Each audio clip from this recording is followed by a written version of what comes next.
زده کړل چې فنکشنز ولې مهم دي، څنګه یې کاروو، ولې په پایتون پروګرامینګ کې یا په عموم پروګرامینګ کې ولې رامنځته شوي دي کنه.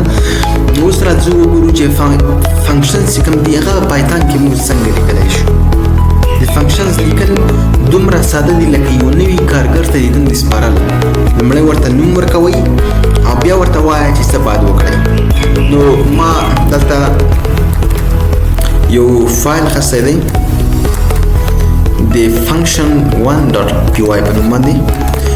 اوس په دې کې زه تاسو ته لومړی د فنکشن سینټاکس درښیم. سینټاکس مطلب هغه جوړښت د کوډ چې اصلا کوم سټرکچر لري. صحیح ده.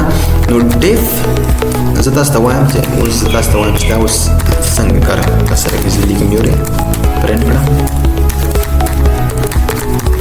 هلو. صحیح ده. دغه ډیف کیورډ دی. صحیح ده. د فنکشن د لیکلو په سر کې لومړی باید ډیف ولیکي.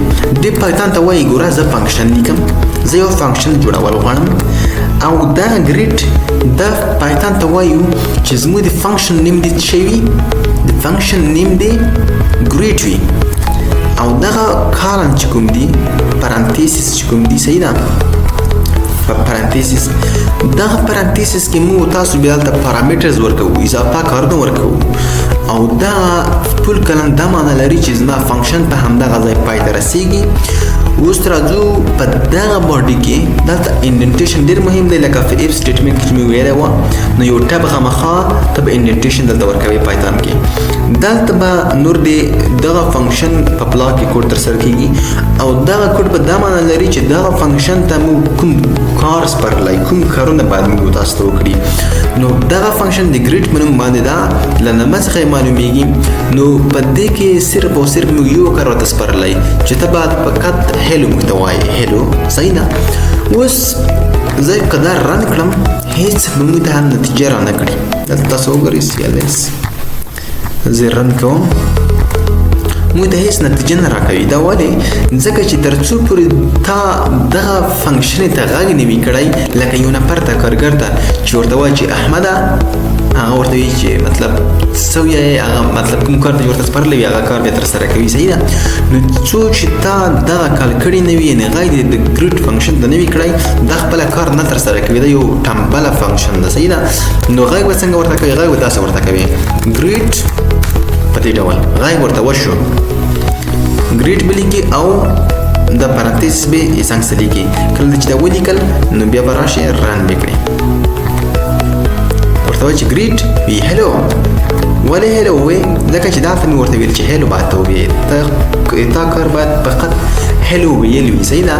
نو دلته بعضې عامې ستونزې دي چې کله بیګنرز کسان ورسره مخ کېږي هغو مطلب داسې یې کړي وي چې د پرانتیسس یې پرېږي غلطي ورکوي یا هم دغه فل کالن یې پرېښې وي غلطي ورکوي. صحیح ده. او یا هم انډنټیشن یې پرېښې وي. دغه درې غلطیانې دي چې کوم بیګنر کسان یې کوي او د خپل کوډ سره ستونزمن وي چې اوس دا ما صحیح لیکلی دی زما کوډ څنګه غلطي ورکوي. یا داسې کسان وي چې هغه د PHP یا نورو ژبو څخه راغلي وي او انډنټیشن په هغې کې نه وي. نو دا د پایتون کې انډنټیشن دی د دې موضوع سره نه یو بلد نو داسې ولیکي دا هم غلطي دلته ورکوي. نو په دې ډول به لیکي څنګه چې ما لیکلی دی. دا یو فنکشن جوړول شول پایتون کې. صحیح ده. ډیف کیورډ دی د فنکشن د جوړولو لپاره نوم به ورکوي پرانتیسس او همدارنګه فول کالن. د هغې څخه وروسته به خپل کار ورته سپاري چې څه کار باید وکړي او ګریډ د بیا غواړي چې کال یې کړي غږ ورته وکړي نو ته به خود یې همدغه کوم نوم چې د فنکشن دی هغه به دلته لیکي. دا داسې نه وي چې تاسو دلته ولیکئ. دلته بیا کار نه ورکوي. ګره زه دلته پرنټوم موږ ته پرنټ نه کړل چې هلو. صحیح ده. د بیا وروسته کله چې ریکرشن ته ورسېدو هلته بیا زه تاسو ته وایم نو دا رقم به لیکئ. صحیح ده. نو ملګرو هیله ده چې ویډیو مو خوښه شوې وي. زه غواړم د فنکشن د زیرو څخه وخت تر هیرو پورې د فنکشن مربوطه پایتون کې چې څه مفاهیم دي ټول به زه تاسو ته وایم. هغه مفاهیم چې تر اوسه هیڅ کورس کې که هغه کورس تاسو په پیسو هم واخلئ دغه ډول معلومات به تاسو ته نه ویلي چې زه په راتلونکي کې تاسو په راتلونکو ویډیوانو پرې پوهوم. صحیح ده. نو مننه. خدای په امان کې چارې په راتلونکي ویډیو کې مو تاسو په فنکشن باندې نور هم کار کوو.